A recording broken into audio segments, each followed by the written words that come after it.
یا رسول اللہ سرور کہوں کہ مالک و مولا کہوں تجھے، یا رسول اللہ سرور کہوں کہ مالک و مولا کہوں تجھے، باغ خلیل کا گل زیبا کہوں تجھے، تیرے تو وصف عیب تناہی سے ہیں بری، تیرے تو وصف عیب تناہی سے ہیں بری، حیرام میرے شاہ میں کیا کیا کہوں تجھے، حیرام میرے شاہ میں کیا کیا کہوں تجھے، لیکن رضا نے ختم سخن اس پہ کر دیا، لیکن رضا نے ختم سخن اس پہ کر دیا، خالق کا بندہ خلق کا آقا کہوں تجھے، خالق کا بندہ خلق کا آقا کہوں تجھے، اللہ کی سر کا بقدم شان ہے یہ، اللہ کی سر کا بقدم شان ہے یہ، انسان نہیں انسان وہ انسان ہے یہ، حضور انسان ہے نا، بشر ہے نا، لیکن کیسا بشر؟ نوری بشر، سبحان اللہ، نوری بشر، انسان نہیں انسان وہ انسان ہے یہ، قرآن تو ایمان بتاتا ہے انہیں، قرآن تو ایمان بتاتا ہے انہیں، ایمان یہ کہتا ہے میری جان ہے یہ، ایمان یہ کہتا ہے میری جان ہے یہ حضور دو عالم صلی اللہ تعالی علیہ وآلہ وسلم کی شان ہے۔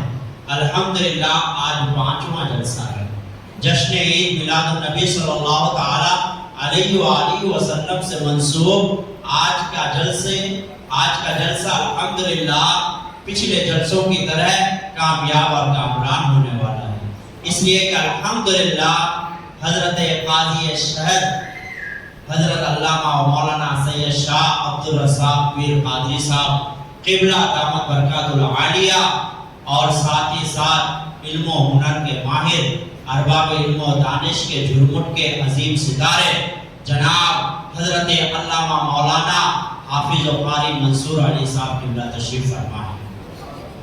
الحمدللہ آپ دونوں کی شخصیات جو ہے محتاج تعارف نہیں ہے، علماء کی محفل کی بات ہی کچھ اور ہے، سبحان اللہ۔ اگر میں اکیلے رہتا تو صرف میرے سننے کا ثواب ملتا، اب جب انہیں دیکھتے رہیں گے دیکھنے کا بھی ثواب ملے گا، سبحان اللہ، سننے کا بھی ثواب، دیکھنے کا بھی ثواب، اور جس جگہ پہ ہے یہ جگہ تو ایسی ہے کہ کچھ دیکھیں نہ دیکھیں، کچھ سنیں نہ سنیں، پھر بھی ثواب، سبحان اللہ، سبحان اللہ۔ اور پھر جب ایسی جگہ پہ محفل میلاد مصطفیٰ ہو تو پھر اس ثواب اور اس کی برکتوں کا کیا کہنا۔ آئیے نبی اور آل نبی پر ایک مرتبہ اور درود پاک پڑھیں۔ اللہم صلی علی سیدنا شفیعنا مولانا محمد ماجد الجود والکرم بارک وسلم، صلاۃ و سلام علیک یا حبیبی یا رسول اللہ صلی اللہ علیہ وسلم۔ اپنے موضوع کا آغاز اور اصل مقصد کی طرف آنے سے پہلے درود پاک کے تعلق سے دو چند باتیں آپ سماعت فرما لیں۔ میں چاہتا ہوں امت مسلمہ کے لیے آج اگر کوئی سہارا ہے تو ایمان کی سلامتی کے ساتھ درود پاک کا وظیفہ ہے، سبحان اللہ۔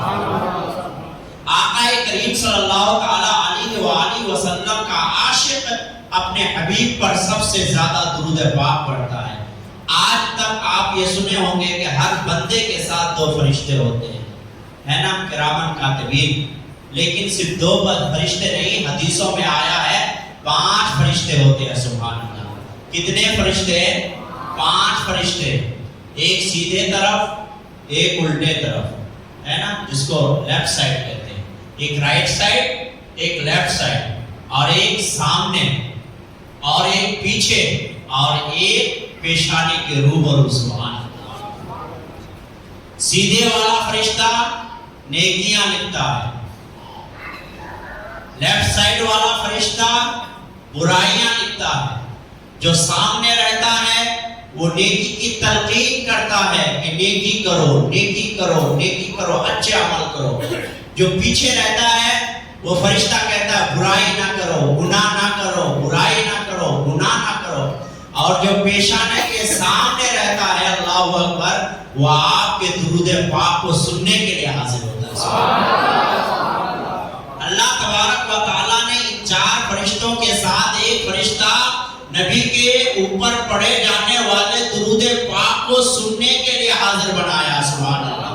اور مزے کی بات بتاؤں کہ اللہ تبارک و تعالیٰ نے حضور صلی اللہ تعالیٰ علیہ وسلم کے روضے کے سامنے ایک فرشتے کو مقرر رکھا ہے. اس فرشتے کا کام صرف اتنا ہے کہ جب کوئی درود پاک پڑھے تو فرشتہ مچل کے کہتا ہے یا رسول اللہ آپ کے فلاں امتی نے درود پڑھا ہے. اور ایک مزے کی بات, کچھ فرشتوں کو اللہ نے گشت پر جو ہے لگا چکا ہے, لگا دیا ہے. ان فرشتوں کا کام گشت لگاتے ہیں کہ کون بندہ کب درود پاک پڑھتا ہے. سبحان اللہ. تو گشت کرنے والا فرشتہ بھی جب جب آپ درود پاک پڑھتے ہیں وہ گشت کرنے والا فرشتہ بھی بارگاہ رسول انام میں جا کے کہتا ہے یا رسول اللہ ابھی فلاں جگہ سے آ رہا ہوں, آپ کا فلاں امتی سلام اور درود پڑھ رہا تھا. سبحان اللہ. اور بتاؤں دن بھر جتنے اعمال کرتے ہیں یہ اعمال بھی بارگاہ رسالت مآب صلی اللہ تعالی علیہ وآلہ وسلم میں پیش کیا جاتا ہے کہ آپ نے کیا کیا عمل کیا. ان عملوں میں درود پاک ہوتا ہے. وہ فرشتہ کہتا ہے مولا یہ فلاں بندے نے آپ پر, فلاں امتی نے آپ پر درود پاک پڑھا. سبحان اللہ اکبر. پھر ایک ہفتے میں ایک بندے کا ٹوٹل عمل بارگاہ رسالت میں پیش کیا جاتا ہے تو اس وقت بھی فرشتہ کہتا ہے کہ مولا ان عملوں میں فلاں امتی آپ کا فلاں فلاں وقت پہ درود پاک پڑھا. سبحان اللہ. بندہ ایک بار درود پڑھتا ہے, جو روزے پہ حاضر ہے وہ بھی کہتا ہے درود پڑھا, جو گشت لگاتا ہے وہ بھی کہتا ہے درود پڑھا, جو پیشانی کے روبرو رہتا ہے وہ بھی کہتا ہے درود پاک پڑھا, جو روزانہ عمل بارگاہ رسالت میں پیش کرتا ہے وہ بھی کہتا ہے فلاں امتی درود پاک پڑھا, جو ہفتے میں ایک مرتبہ ٹوٹل عمل بارگاہ رسالت میں پیش کرتا ہے وہ فرشتہ بھی کہتا ہے درود پاک پڑھا. آپ نے ایک بار پڑھا تھا, 5 سے زائد مرتبہ آپ کا درود و سلام حضور کو سنایا جاتا ہے. اور جب جب حضور اپنے امتی کے نسبت سے درود پاک کو سننے کی گواہی یہ فرشتے دیتے ہیں اور حضور سنتے ہیں تو حضور خوش ہو جایا کرتے ہیں. سبحان اللہ. درود پاک آپ نے ایک بار پڑھا, 5 مرتبہ بارگاہ رسالت میں پیش کیا جاتا ہے, 5 مرتبہ آپ کی طرف رسول اللہ کی جانب سے رحمتیں نازل ہوتی ہیں اور 5 میں ایک مرتبہ پڑھنے کے باوجود 5 مرتبہ پڑھنے کا آپ کو ثواب حاصل ہوتا ہے.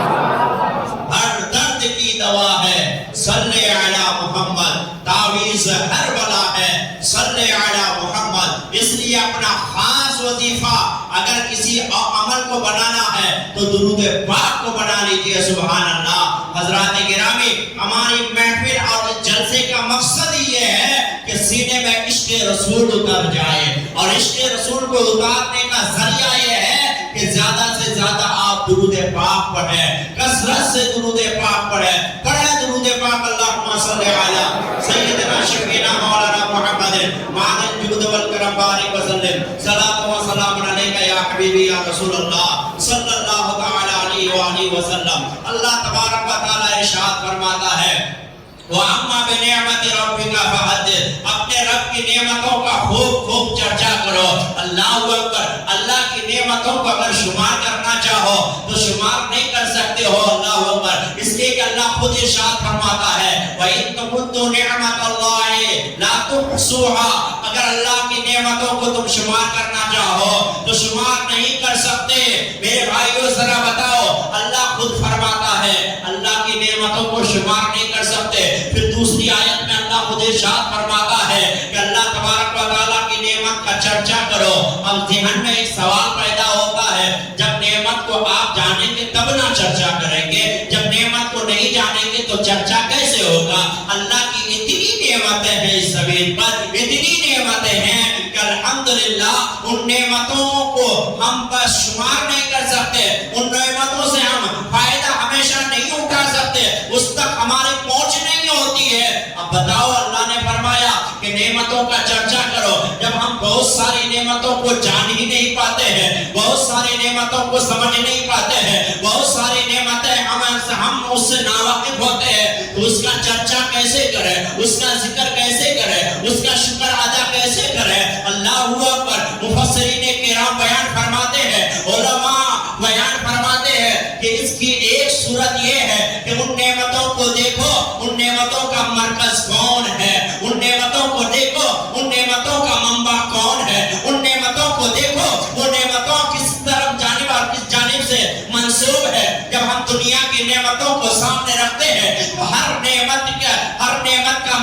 جو ہے رسول پاک صلی اللہ علیہ وسلم کی ذات کریمہ ہے، اس لیے کہ اللہ تبارک و تعالیٰ نے ہمیں پیدا کیا رسول اللہ کے صدقے میں، نعمتوں کو پیدا کیا رسول اللہ کے صدقے میں، چاند و سورج کو پیدا کیا رسول اللہ کے صدقے میں، گویا کہ دنیا میں جتنی نعمتیں ہیں رسول اللہ کے صدقے میں، اب ہم پوری نعمتوں کو نہ جان سکتے ہیں، نہ دیکھ سکتے ہیں، نہ کھا سکتے ہیں، نہ پی سکتے ہیں، لیکن یہ بات تو جان گئے کہ ان ساری نعمتیں، یہ ساری نعمتیں اگر وجود میں آئی ہے تو رسول اللہ کے صدقے میں۔ اب اللہ کریم کے ارشاد فرماتا ہے وَأَمَّا بِنِعْمَةِ رَبِّكَ فَحَدِّثْ، اپنے رب کی نعمت کا خوب خوب چرچا کرو۔ اب جنہیں ساری نعمتوں کا چرچا کرنا ہو، ساری نعمتوں کا ذکر کرنا ہو، ساری نعمتوں کا شکر ادا کرنا ہو، وہ ایک ایک نعمت کو جانے یا نہ جانے، وہ ایک ایک نعمت کا شکر ادا کرے یا نہ کرے، بس رسول ہاشمی کا چرچا کر لو، ساری نعمتوں کا چرچا ہو جائے گا۔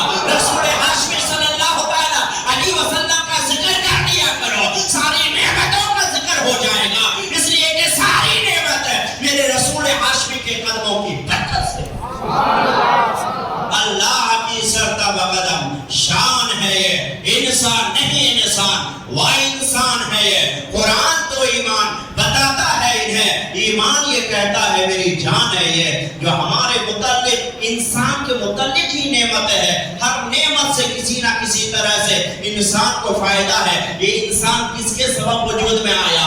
اپنے ماں باپ کے سبب سے۔ ماں باپ کس کے سبب سے وجود میں آئے؟ دادا دادی کے سبب سے۔ دادا دادی کس کے سبب سے وجود میں آئے؟ پردادا پردادی کے سبب سے۔ وہ کس کے سبب سے وجود میں آئے؟ ان کے آبا و اجداد کے سبب سے وجود میں آئے۔ اور آگے چلے جائیے تو پتا چلے گا یہ کڑیاں جو ہے حضرت آدم سے جا کے مل جائے گی، سبحان اللہ، کہ حضرت آدم کے سبب سے جو ہے اور ان کے وسیلے سے، ان کے ذریعے سے انسانیت اس دنیا میں جنم لی۔ لیکن حضرت آدم علیہ السلام سے پوچھئے آپ کس کے سبب سے اور کس کے وجود کی وجہ سے آپ کو وجود ملا؟ تو وہ اشارہ کرے گا نور محمدی کے صدقے، سبحان اللہ، نور محمدی کے توسل سے، سبحان اللہ۔ جب نور محمدی کے توسل سے اور نور محمدی کے صدقے میں تو پتا چلا جتنی نعمتیں ہیں اور جتنے دنیا میں اسباب و علل ہے، یہ ساری کی ساری چیزیں رسول کائنات صلی اللہ علیہ وسلم کے نور کے صدقے میں بنائے گئے ہیں۔ تو نور مصطفیٰ کو یاد کر لو، نور مصطفیٰ جو ہے وہی اللہ تبارک و تعالیٰ کا نور ہے، جس نور سے اللہ تبارک و تعالیٰ نے رسول کائنات کو پیدا فرمایا۔ رسول کائنات کو یاد کر لو، انشاءاللہ تعالیٰ دنیا کی ساری نعمتوں کا شکر ادا ہو جائے۔ اب کسی سوال کرنے والے نے سوال کیا، جب اللہ کریم کو اللہ تبارک و تعالیٰ نے نور سے پیدا کیا تو وہ تھا پہلے اللہ کا نور، جب اللہ کے نور سے بنایا تو اللہ کے نور میں کمی ہو گئی، معاذ اللہ۔ کہنے والے نے کیا کہا؟ جو نور نہیں مانتے ہیں، ہے نا، ایسے فرقے ہیں جو نبی کو نور نہیں، اللہ اکبر، معمولی بشر مانتے، ہم جیسے آپ جیسے بشر مانتے، معاذ اللہ۔ وہ یہ سوال کرتے ہیں کہ آپ کہتے ہو کہ اللہ نے اپنے نور سے نبی کے نور کو پیدا فرمایا، نبی کو بنایا، تو جب آپ یہ کہتے ہو تو اللہ کے نور میں کمی تو ہوگی، جس طرح سے میں ایک دھاگا اور ایک دھاگا جو ہے جیب سے نکالو، اس میں سے تھوڑا کٹ کر کے دوں آپ کو تو وہ دھاگا کم ہوگا یا نہیں ہوگا؟ اللہ اکبر۔ دھاگے والے کا ذہن دھاگے والے کے جیسے۔ ہم نے کہا سن، میرے آقا صلی اللہ علیہ وسلم کو اللہ تبارک و تعالیٰ نے جو نور سے پیدا فرمایا اس کی مثال دھاگے سے نہ دیا کرو، اس کی مثال یہ دیا کرو کہ جس طرح سے سورج سے روشنی آتی ہے، سورج میں کوئی کمی نہیں ہوتی ہے، چاند سے روشنی نکلتی ہے، چاند سے کمی نہیں ہوتی ہے، چراغ جلا دو تم روشنی لے کے جاؤ، تم اس سے روشنی لے کے جاؤ، تم لے کے جاؤ، لیکن چراغ کی روشنی کم نہیں ہوتی ہے۔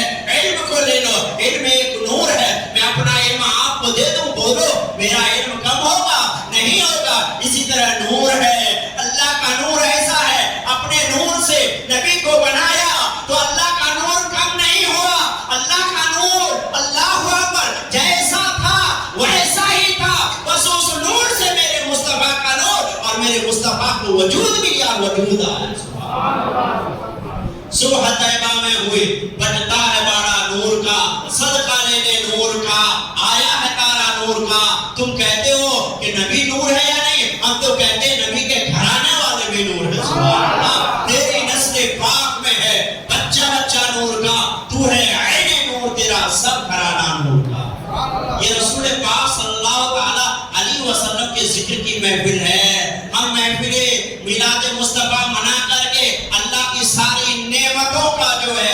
شکریہ ادا کرتے ہیں. اچھا شکریہ ادا کرنے سے کیا ملتا ہے؟ اللہ خود پہ ارشاد فرماتا ہے لئن شکرتم لازیدنکم، اگر تم میرا شکر ادا کرو گے تو تمہارے لیے جو ہے میں نعمتوں کو اور زیادہ کر دوں گا. سبحان اللہ. رسول اللہ کا شکر ادا کرنا، رسول اللہ کا ذکر کرنا اللہ کی نعمتوں کا تذکرہ ہے اور اللہ کا شکر ادا کرنا ہے. اس لیے کہ اللہ تبارک و تعالیٰ نے اپنا حبیب ہمیں عطا فرما دیا. سبحان اللہ. کہنے والا یہ کہتا ہے رسول اللہ کی میلاد کیوں منائی جاتی ہے؟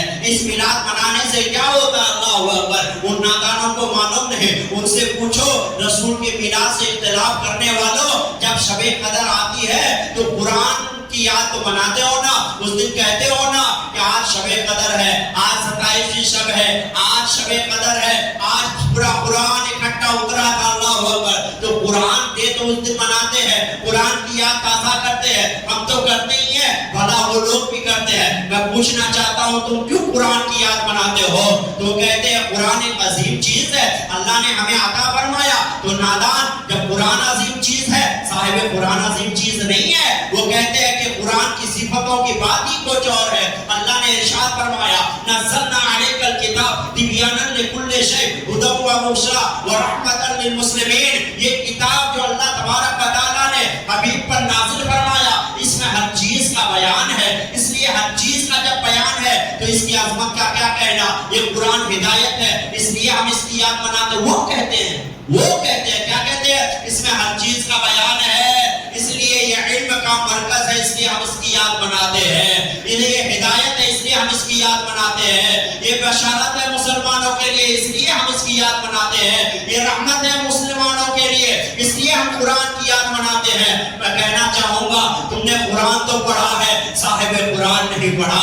نادان، اگر صرف قرآن پڑھو گے تو ہدایت نہیں پاؤ گے. قرآن کو پڑھنے کے لیے نور محمدی کو ماننا ضروری ہے. اس لیے کہ اللہ نے پہلے ارشاد فرمایا قد جاءکم من اللہ نور و کتاب مبین. اللہ نے تمہارے پاس تحقیق کے بھیجا نور اور روشن کتاب. جب تک نور نہیں ہوگا کتاب کیسے پڑھو گے؟ نور سے مراد رسول اللہ کی ذات ہے اور کتاب سے مراد قرآن عظیم ہے. قرآن کو پڑھنے کے لیے جس طرح سے ظاہری روشنی کی ضرورت ہے، اسی طرح قرآن کو سمجھنے کے لیے رسول ہاشمی کی محبت کی ضرورت ہے. وہ کیا کہتے ہیں کہ یہ 4 چیزیں قرآن میں ہیں. کون سی چیز؟ کہ تبیانا لکل شیء. قرآن میں ہے، ہر چیز کا علم ہے. ایک ھدی و بشری و رحمۃ للمسلمین. قرآن ہدایت ہے، یعنی قرآن پڑھے تو ہدایت ملتی. تیسری چیز بشارت ہے، قرآن جنت کی بشارت دیتا ہے. چوتھی چیز یہ رحمت ہے. ہم نے کہا نادان ذرا اسی قرآن کو ڈھنگ سے پڑھ لیا کرو، محبت رسول دل میں رکھ کر کے سمجھ میں آئے گا کہ یہ 4 صفتیں جو ہے یہ اللہ کے رسول صلی اللہ تعالی علیہ وسلم کے اندر اس سے بھی بڑھ کے صفتیں موجود ہیں. اللہ خود ارشاد فرماتا ہے وَعَلَّمَكَ مَا لَمْ تَكُنْ تَعْلَمْ. سبحان اللہ. اس کا ترجمہ یہ ہے محبوب اللہ نے آپ کو سارے علم عطا فرما دیے جو آپ نہیں جانتے تھے. سبحان اللہ. جب اللہ نے عطا فرما دیا تو قرآن میں بھی سارے چیز کا علم، اللہ نے اپنے حبیب کو بھی سارا علم دے دیا. تو بتاؤ قرآن میں بھی سارا علم ہے، حبیب میں بھی سارا علم ہے. سبحان اللہ. اب اپنے حبیب کو کبھی یہ نہ کہنا کہ حبیب کو علم غیب نہیں. جب علمک ما لم تکن تعلم والی آیت نازل ہو گئی، اب بھی اگر کوئی یہ انکار کرے کہ حضور کو علم غیب نہیں ہے، گویا کہ وہ قرآن کا انکار کر رہا ہے. میرے امام فرماتے ہیں کہ اور کوئی غیب کیا تم سے نہاں ہو بھلا، جب نہ خدا ہی چھپا تم پہ کروڑوں درود. تو قرآن میں بھی سارا علم ہے، حبیب میں بھی سارا علم ہے. اب قرآن ہدایت بھی ہے نا. قرآن ہدایت ہے. اب قرآن ہی کو پڑھو تو حبیب کے بارے میں قرآن ارشاد فرماتا ہے انک لتہدی الی صراط مستقیم. اے محبوب آپ جسے چاہیں ہدایت عطا فرما دیں. سبحان اللہ. آپ جسے چاہیں ہدایت فرما دیں. تو بتاؤ قرآن بھی ہدایت، رسول ہاشمی صلی اللہ تعالی علیہ وآلہ وسلم بھی ہدایت. اب تیسری صفت کی طرف آئیے، بشرا. قرآن بشارت ہے. قرآن پڑھو گے تو جنت میں جاؤ گے، قرآن سے ہدایت ملے گی تو جنت میں جاؤ گے، قرآن کو تھامے رہو گے تو جنت میں جاؤ گے. ہم نے کہا تم نے نہیں پڑھا. رسول ہاشمی کے بارے میں اللہ خود ارشاد فرماتا ہے انا ارسلناک شاہدا ومبشرا ونذیرا. بے شک اے محبوب ہم نے آپ کو بشارت والا بنا کر بھیجا. قرآن بھی سبحان اللہ. بولو رسول ہاشمی صلی اللہ تعالی علیہ وآلہ وسلم بشارت دینے والے ہوئے یا نہیں ہوئے؟ یقیناً بشارت دینے والے ہوئے. تو قرآن میں جو چیزیں موجود ہیں میرے حبیب میں بھی موجود ہے. آخری چیز قرآن میں ہے وَرَحْمَةً لِّلْمُسْلِمِينَ، قرآن رحمت ہے مسلمانوں کے لیے. حبیب کے بارے میں تو اللہ نے پہلے فرما دیا وَمَا أَرْسَلْنَاكَ إِلَّا رَحْمَةً لِّلْعَالَمِينَ، اے محبوب اپنے آپ کو سارے جہان کے لیے رحمت بنا کر بھیجا. قرآن بھی رحمت، رسول ہاشمی بھی رحمت. لیکن ایک اور پوائنٹ کی بات بتاتا ہوں، قرآن میں ہے رحمت للمسلمین، مسلمانوں کے لیے رحمت. لیکن جب حبیب کی باری آئی، جب آمنہ کے لال کی باری آئی، جب مکی آقا کی باری آئی، جب مدنی با آقا کی باری آئی، جب عبداللہ کے دلارے کی باری آئی، جب تمام جہان کے نبیوں کے سردار کی باری آئی، جب ہمارے اور آپ کے آقا کی باری آئی، جب نائب پروردگار کی باری آئی، تو اللہ نے یہ نہیں ارشاد فرمایا کہ حبیب رحمت ہے مسلمانوں کے لیے، بلکہ فرمایا حبیب رحمت ہے سارے جہان کے لیے.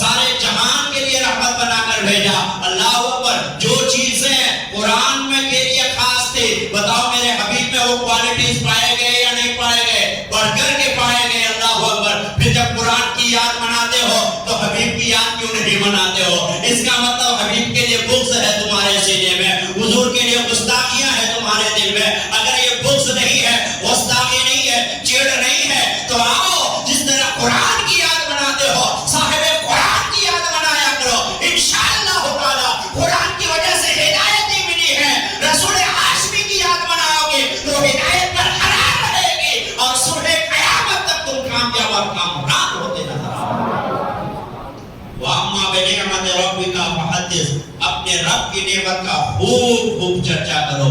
رسول ہاشمی صلی اللہ تعالی علیہ وآلہ وسلم سے بڑھ کر نعمت اور کون ہو سکتی ہے؟ اللہ اکبر. رسول ہاشمی صلی اللہ تعالی علیہ وآلہ وسلم سارے مومنین کے لیے بھی رحمت ہے اور سارے جہان کے لیے بھی رحمت ہے. اور عالمین عالم کی جمع ہے. اللہ اکبر. ایک عالم نہیں، دو عالم نہیں، جتنے عالم ہیں اللہ اکبر سب کے لیے، یہاں تک کہ اپنی امتوں کو چھوڑو غیروں کے لیے بھی رحمت ہے، اور انسانوں کو تو چھوڑو جانوروں کے لیے بھی رحمت ہے. رسول ہاشمی صلی اللہ تعالی علیہ وسلم کی عظمت کا کیا کہنا، رسول ہاشمی صلی اللہ تعالی علیہ وآلہ وسلم کی رفعت کا کیا کہنا. اس رسول ہاشمی صلی اللہ تعالی علیہ وآلہ وسلم کی یاد کو بھلا ہم کیسے بھلا سکتے ہیں؟ ہمارا دل تو یہ کہتا ہے کہ ہم ہر دن جو ہے رسول اللہ کی یاد اور میلاد منائیں، تب بھی وہ ناکافی ہے، اس لیے کہ وہ رسول ہاشمی نے اتنا احسان فرمایا. آج سوال کرنے والا سوال کرتا ہے کیا رسول اللہ کی میلاد کسی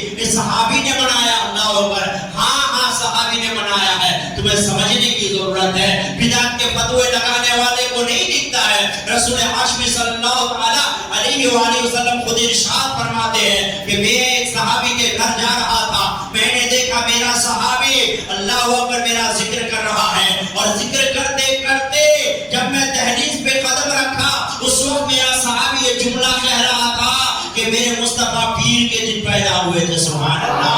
آقا کریم صلی اللہ تعالی علیہ وآلہ وسلم کو اگر یہ ذکر ناگوار ہوتی تو کہتے ہیں صحابی میرے ولادت کا ذکر کیوں کرتے ہو، میری میلاد کے دن کو تم کیوں بتاتے ہو، میری میلاد کے لیے تم جو ہے مجمع جمع کیوں کیے ہو. لیکن میرے مصطفیٰ نے کیا ارشاد فرمایا معلوم ہے؟ میرے آقا ارشاد فرماتے ہیں تم نے میرا ذکر کیا، میری ولادت کا ذکر کیا، اللہ تبارک و تعالیٰ اس کی وجہ سے تم پر ڈھیروں رحمت نازل فرماتا ہے. سبحان اللہ سبحان اللہ. سمجھنے کی ضرورت ہے. دل جن کا عشق رسول سے بھرا ہوا ہوتا ہے اللہ اکبر، یقیناً میرے دوستو اس کے لیے ذکر رسول جو ہے چڑ کا باعث نہیں بلکہ شفاعت کا ذریعہ لگتا ہے. اسے مزہ آتا ہے، اسے لطف آتا ہے، اسے چین آتا ہے، اسے قرار آتا ہے. اور کیوں نہ ہو وہ رسول ہاشمی صلی اللہ تعالی علیہ وسلم کے صدقے میں اللہ نے ہمیں ایمان عطا کیا، قرآن عطا کیا، رمضان عطا کیا، دنیا کی نعمتیں عطا کی، اور آخر آخرت میں اپنے رسول ہاشمی کے قدموں کی برکت سے ہمیں جنت بھی عطا فرما۔ اس لیے ضرورت ہے، وقت کی ضرورت ہے۔ آج اس محفل کا سبب یہ ہے، یہ جو چھوٹے چھوٹے بچے آتے ہیں، گھر میں تو علمی ماحول ہے ہی، ہے نا، علمی ماحول کہ کبھی حضور کا ذکر کیا جائے، کبھی صحابہ کا ذکر کیا جائے۔ یہ کب ہوتا ہے؟ جب ماں باپ بھی علمی گھرانے سے تعلق رکھتے ہو، اس کے اندر علم کا نور ہو، وہ دیندار ہو، تو یہ باتیں ہوتی ہیں۔ اللہ اکبر۔ آج تو گھروں میں کارٹون چلتے ہیں، گھروں میں سیریل چلتے ہیں، گھروں میں جو ہے دنیا کی باتیں چلتی ہے۔ بھلا بتاؤ یہ بچے گھر میں اور اسکول میں اس کا مطلب آنا جانا رہتا ہے، بتاؤ یہ کیا سیکھیں گے؟ ان لوگوں کے لیے، ان بچوں کے لیے، اور ان کو ہمیشہ عاشق رسول بنائے رکھنے کے لیے ضروری ہے کہ ایسی محفلوں کا انعقاد کیا جائے۔ یہ بچہ جب یہاں کا نعرہ سنے گا کہ یا رسول اللہ کس نعرے کا جواب ہے؟ نعرے رسالت کا جواب ہے، تو ہمیشہ جب بھی یہ نعرہ لگے گا اسے کہنا نہیں پڑے گا، خود بخود یا رسول اللہ کا نعرہ نکل پڑے گا، ہے نا۔ تو اس محفل کا مقصد ہی ہے۔ بہت لوگ بھائی اتنی بڑی محفل سجا کے کیا فائدہ، ہے نا، کھائی کھلائی کر کے کیا فائدہ۔ ہمارے حاجی صاحب قبلہ اکثر جوڑ دیتے ہیں اس بات پہ کہ کوئی بھی محفل ہو، کوئی بھی مجمع ہو، بنا دعوت کے کرو ہی مت۔ دعوت کرو تاکہ نہ آنے والے بھی آئے، اور دعوت کے صدقے میں اللہ اور اس کے رسول کی محبت اس کے دل میں گھر کر جائے، ہے نا۔ الحمدللہ۔ تو ان بچوں کو بچانے کے لیے، ان نسلوں کو بچانے کے لیے، اس کے دل میں ہمیشہ عشق رسول ابھرتا رہے، اس کے لیے محفل میلاد مصطفیٰ کا قیام ضروری ہے۔ یہ سالوں سال ہی نہیں بلکہ الحمدللہ ہماری جامع مسجد کے کمیٹی والے، ممبران، ذمہ داران، مقتدیان تو اتنا جو ہے ایکٹیو ہے اس معاملے میں الحمدللہ کہ ہر مہینے میں رسول اللہ کی میلاد مناتے ہیں۔ سبحان اللہ۔ ہر مہینے چاند کی 12ویں تاریخ کو الحمدللہ درود کی محفل، لمبی چوڑی تقریر نہیں ہوتی ہے، درود کی محفل کو سب سے زیادہ اہمیت اور فوقیت دیتے ہیں۔ وہ محفل سجاتے ہیں، ذکر ہوتا ہے، دعا ہوتی ہے، اور تبرک کے طور پر کھانے کا انتظام رہتا ہے۔ میرے بھائیوں میں چاہتا ہوں، زمانہ بڑا نازک آ رہا ہے، لوگ جو ہے انٹرنیٹ کی دنیا میں جو ہے گم ہو کر کے رہ گئے ہیں۔ وہاں کون کس کو کیا سکھاتا ہے بول نہیں سکتے، اس لیے اپنے بچوں کو اپنے عالم اور حافظ اور اپنے امام سے قریب کرو۔ اپنے جانکار جس کے اوپر بھروسہ ہے کہ رسول اللہ کا چاہنے والا ہے، رسول اللہ کا دیوانہ ہے، ایسے لوگوں سے قریب کرو تاکہ اس کے ایمان کی سلامتی ہو۔ میں ایک بات عرض کرنا چاہوں گا میرے بھائیوں، ہماری ذمہ داری صرف اتنی نہیں ہے کہ اپنے بچوں کو ہم انجینئر، ڈاکٹر اور ماسٹر بنا دیں۔ اللہ پر ہماری سب سے پہلی ذمہ داری ہے کہ اپنے بچے کو دیندار بنائیں، اپنے بچے کو ڈاکٹر، ماسٹر اور اپنے بچے کو انجینئر، سافٹ ویئر بنانے کے لیے اللہ اکبر ہم 4 سال کی عمر سے جو ہے، ان کے بچے کی عمر ابھی 4 سال رہتی ہے، محنت میں لگ جاتے ہیں، پڑھاتے رہتے ہیں۔ میں بھی ایک باپ ہوں، مجھے لگتا ہے کتنی محنت کرنا پڑتا ہے۔ اسکول لے جاؤ، لے کے آؤ، ٹیوشن لے کے جاؤ، لے کے آؤ، اللہ اکبر، پیسے، رقمیں، فیس الگ سے بھرو۔ آپ 20 سال تک پڑھاؤ گے تب آپ کا بچہ کامیاب ہوگا۔ آپ اپنے بچے کے پیچھے اتنی محنت کیوں کرتے ہیں؟ صرف اس لیے تاکہ میرا بچہ دنیا کی تعلیم سے جو ہے مزین ہو جائے، آراستہ پیراستہ ہو جائے، وہ جاہل نہ بنے۔ وہ ایک سافٹ ویئر بن جائے گا تو اس کو 1 لاکھ کی نوکری لگ جائے گی، وہ ایک ڈاکٹر بن جائے گا تو لاکھوں روپے مہینے کمائے گا، وہ معاشرے میں محتاج نہیں رہے گا، کسی کے سامنے ہاتھ نہیں پھیلائے گا۔ لیکن میرے بھائیوں 25 سال تو اس کے پڑھنے پڑھانے میں لگ گئے، 25 سال کے بعد وہ کتنا جیے گا؟ آج کا انسان کتنا جیتا ہے؟ 60 سال، 70 سال، 80 سال، 90 سال بہت ہو گیا۔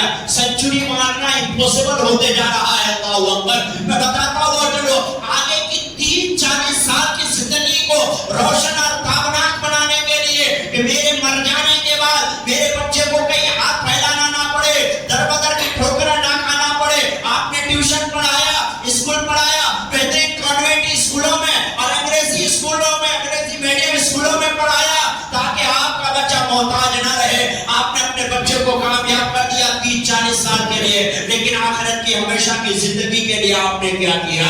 قبر کے لیے آپ نے کیا کیا؟ آخرت کے لیے آپ نے کیا کیا؟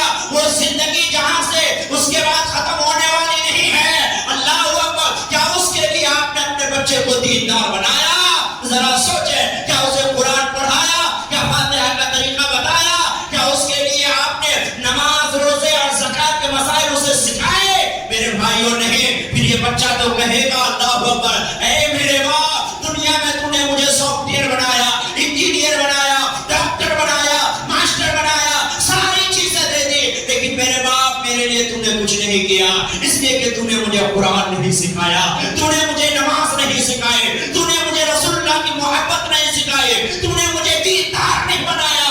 بتاؤ کیا جواب دو گے؟ صرف بچہ آپ سے سوال نہیں کرے گا، اپنے بچوں کے حاکم ہو آپ، رب العلا بھی تم سے سوال کرے گا کہ تم کو حاکم بنایا تھا، تم نے بچے کو کیا سکھایا؟ کیا جواب دو گے؟ اللہ اکبر، بچہ تو ناعلمی کی وجہ سے، نادانی کی وجہ سے جہنم کی طرف جائے گا ہے، باپ کو بھی جانا پڑے گا اور ماں کو بھی جہنم جانا پڑے گا۔ اس لیے انجینئر بناؤ، سافٹ ویئر بناؤ، ڈاکٹر بناؤ، انگریزی بولنے والا ماہر بندہ بناؤ، اس کے بنا آج کوئی کام نہیں ہوتا۔ بناؤ، 100 بار بناؤ، 100% بناؤ، لیکن ساتھ ہی ساتھ بچے کو بہترین قرآن پڑھنے والا بناؤ، بچے کو نماز پڑھنے والا بناؤ، بچے کو مسجد کے آداب سکھاؤ۔ یہ کب سیکھیں گے؟ جب مسجد آئیں گے، جب مسجد میں آتے رہیں گے، وضو کریں گے، نماز پڑھیں گے، محفلوں میں بیٹھیں گے، آپ کو سکھانا نہیں پڑے گا، ہر چیز اس کے اندر خود بخود آ جائے گی۔ کل آپ کا انتقال ہو جائے گا، کہنا نہیں پڑے گا اللہ اکبر، بچہ سیکھا ہوا ہے، آپ کی قبر پہ حاضری دیتا رہے گا۔ بلا والا بتاؤ میرے بھائیوں، کتنے فائدہ ہے؟ آج بہت سارے ایسے کر رہے ہیں اللہ اکبر، اپنے بچوں کو مسجد کدھر ہے وہ بھی نہیں معلوم۔ بچہ 20 سال کا ہو جاتا ہے، 25 سال کا ہو جاتا ہے، جمعہ نہیں معلوم، ظہر نہیں معلوم، پانچوں کی نمازوں کے نام نہیں معلوم۔ اللہ، کتنے افسوس کی بات، اپنے بچوں کی انگلیاں پکڑ کر کے چھٹی کے دنوں میں چھوٹے بچے تو مسجد لے کے آیا کرو، جمعہ کے دن اسپیشل جمعہ کے خطاب میں لے جایا کرو، جہاں جہاں مسجدوں میں بیانات ہوتے ہیں وہاں لے جایا کرو، تاکہ وہ بچہ دیندار بنے، اس بچے کے اندر عشق رسول کی شمع روشن ہو، وہ ماں باپ کا احترام اور ماں باپ کی اہمیت کو سمجھے، اور وہ دنیا کے ساتھ ساتھ آخرت میں بھی کامیاب ہونے والا بندہ بنے۔ ضروری ہے آج ہمیں صرف ایک سوچ کے کہ ہم اللہ کے بندے ہیں، ایمان والے ہیں، رسول ہاشمی ہماری شفاعت کریں گے، ہم بچ جائیں گے، نمازیں نہ پڑھے، روزے نہ رکھے، زکات، حج وغیرہ سب سے غفلت کرتے ہیں۔ اللہ اکبر، آج کل ایسا بھی چلتا ہے، بہت لوگوں کے ذہن میں یہ سوال پیدا، ارے رسول ہاشمی شفاعت کریں گے نا، سجدے سے سر اس وقت تک نہیں اٹھائیں گے جب تک ہمیں بخشیں گے نہیں۔ لیکن میرے بھائیوں، اس کے لیے بھی تو کچھ، حضور نے خود بھی یہ بھی تو فرمایا کہ میں نے جو ہے عورتوں کو جہنم میں دیکھا معراج کی رات، میں نے عالموں کو دیکھا، میں نے سود خوروں کو دیکھا، میں نے زنا کرنے والوں کو دیکھا، میں نے شراب پینے والوں کو دیکھا۔ بتاؤ، شفاعت تو آخر میں ہوگی ایمان کی بدولت، لیکن اس سے پہلے تو آپ کا حال کیا ہوگا، گنہگار کا حال کیا ہوگا، شراب پینے والے کا حال کیا ہوگا، زنا کرنے والے کا حال کیا ہوگا، سود کھانے والے کا حال کیا ہوگا، ماں باپ کی احترام نہ کرنے والے کا حال کیا ہوگا۔ یہ رسول ہاشمی کے فرمودات آپ کو یاد نہیں ہے؟ حضور کی شفاعت سے بھی یاد ہے، حضور کی شفاعت ضرور ہوگی، الحمدللہ، عشق والوں کو، ایمان والوں کو نصیب ہوگی۔ لیکن اگر ہم گنہگار ہیں، ہم بے نمازی ہیں، ہم بے روزے دار ہیں، ہم زکات ادا نہیں کرتے ہیں، ہم سود کھاتے ہیں، حرام کھاتے ہیں، تو اس کی سزا بھی ہمیں ملنے والی ہے۔ میرے بھائیو، زمانہ بڑا نازک آ رہا ہے، ایمان کو اس دور میں بچانا، حضور نے فرمایا نا، انگار کو ہاتھ میں لینے کے برابر ہے۔ ایمان بچانا بہت مشکل ہے، اس لیے اپنے ایمان کی حفاظت کیجئے، اپنے بچوں کی ایمان کی حفاظت کیجئے، اور بچوں کے اور آپ کے ایمان کی حفاظت کس طرح ہوگی؟ محفل میلاد مصطفیٰ کی برکتوں سے ہوگی۔ سبحان اللہ، سنتے جائیں گے، اللہ کب اس کے دل میں عشق رسول ڈال دے گا پتہ بھی نہیں چلے گا، وہ نمازی بن جائے گا، وہ روزے دار بن جائے گا، وہ دیندار بن جائے گا۔ لہذا ہمیں اور آپ کو چاہیے کہ ہم اپنے ایمان کی بھی حفاظت کریں، ایمان کے ساتھ ساتھ عمل کی طرف آگے بڑھیں، رسول اللہ کی یاد بناتے ہیں، رسول اللہ جن چیزوں سے محبت کرتے تھے ان چیزوں سے محبت کرنا سیکھیں۔ نماز سے حضور پاک صلی اللہ علیہ وسلم سب سے زیادہ محبت کرتے تھے، نماز پڑھنے کا عادی بن جائے، انشاءاللہ رسول اللہ کے سچے غلاموں میں شمار کیے جاؤ گے، شفاعت مصطفیٰ بھی نصیب ہوگی۔ میری آنے والی نسلیں تیرے عشق ہی میں مچلے، انہیں نیک تم بنانا، عدنی مدینے والے